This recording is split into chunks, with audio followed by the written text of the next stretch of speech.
సికింద్రాబాద్లోని doctor Narayana college of hotel management లో 100% job guarantee 966365 ఇక్కడ విషయం చాలా సింపుల్. ఈ డిమాండ్ కొత్తది కాదు మాది. అదేవిధంగా కాంగ్రెస్ పార్టీ బీజేపీ యొక్క నాయకత్వాలు దేశవ్యాప్తంగా ఉన్న నాయకత్వాలు కూడా వాళ్ళకు కూడా ఈ విషయంలో స్పష్టత ఉంది. ఏమని అవసరం ఉన్న కాడ ఇబ్బంది ఉన్న కాడ గతంలో ఇచ్చిన ఉదంతాలు కూడా ఎన్నో ఉన్నాయి. ఇంతకుముందు నేను చెప్పినట్టు చెస్నా ఉదంతంలో కూడా ఒక స్థిరమైన విధానపరమైన నిర్ణయం కూడా అప్పటి కేంద్ర ప్రభుత్వం కూడా తీసుకొని ఉన్నది. ఈ అన్నింటికి మించి ఈ దేశంలో అనుభవాలు ఏంటి అంటే, ఇప్పుడే నేను వైజాగ్ స్టీల్ ప్లాంట్ గురించి చెప్పిన. వైజాగ్ స్టీల్ ప్లాంటు నష్టాల్లో పోయింది కాబట్టి ప్రైవేటీకరిస్తున్నాము అని వాళ్ళ కొంతమంది చాలా చక్కగా సన్నాయి నొక్కులు నొక్కుతున్నారు. ఎందుకు పోయింది వైజాగ్ స్టీల్ ప్లాంటు నష్టాల్లోకి అంటే ఇది కారణం. ఎందుకు అంటే బైలదిల్లా అనే ఒక గని ఛత్తీస్గఢ్లో ఉంటుంది. దాన్ని మాకు క్యాప్టివ్ ప్లాంట్ కింద కేటాయించండి అని వైజాగ్ స్టీల్ ప్లాంట్ అడిగితే దాన్ని కేటాయించకుండా దాన్ని అదానీ గారికి ఆక్షన్లో అప్పచెప్పింది కేంద్ర ప్రభుత్వం. ఏమైంది దానివల్ల? వైజాగ్ స్టీల్ ప్లాంటు ఒక గని లేకపోవడం వల్ల, క్యాప్టివ్ గని లేకపోవడం వల్ల, ఎందుకంటే వైజాగ్ దగ్గర ఎక్కడా కూడా దగ్గరలో 100 కిలోమీటర్ల దూరంలో కూడా ఎక్కడా కూడా నిజానికి గనులు లేవు, ఐరన్ ఓర్ మైన్స్ లేవు. Nearest is Bailadila.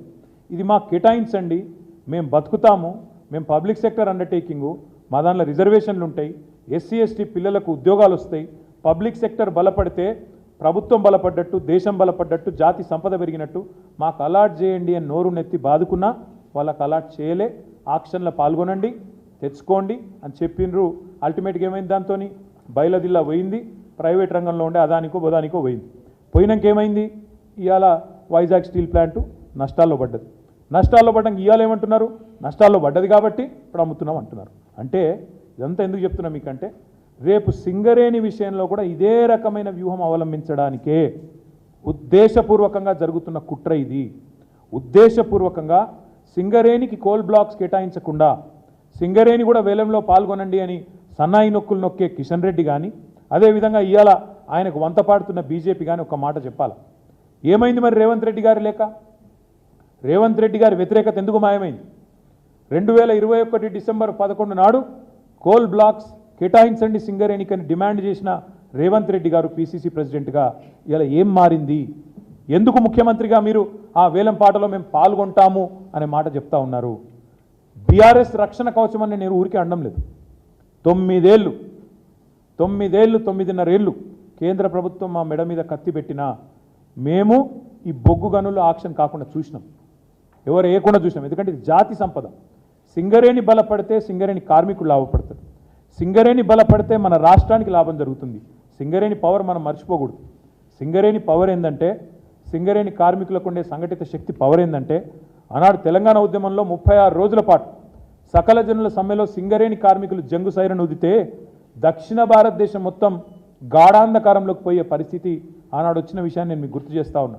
ఆనాడు కిరణ్ కుమార్ రెడ్డి గారు ముఖ్యమంత్రి, ఆయన పిలిచి బతిమలాడిన మమ్మల్ని అందరినీ, మీరు దయచేసి ఒప్పించండి, మీ బొగ్గుగని సంఘాన్ని ఒప్పియండి, దయచేసి వాళ్ళని విరమింపజేయండి, అదేవిధంగా మిగతా సంఘాలతో కూడా మాట్లాడదాం, తెలంగాణ విషయానికి దీనికి ఏం సంబంధం, వాళ్ళని దయచేసి ఒప్పించండి అని చెప్పి వారు ఆనాడు రిక్వెస్ట్ చేసినారు.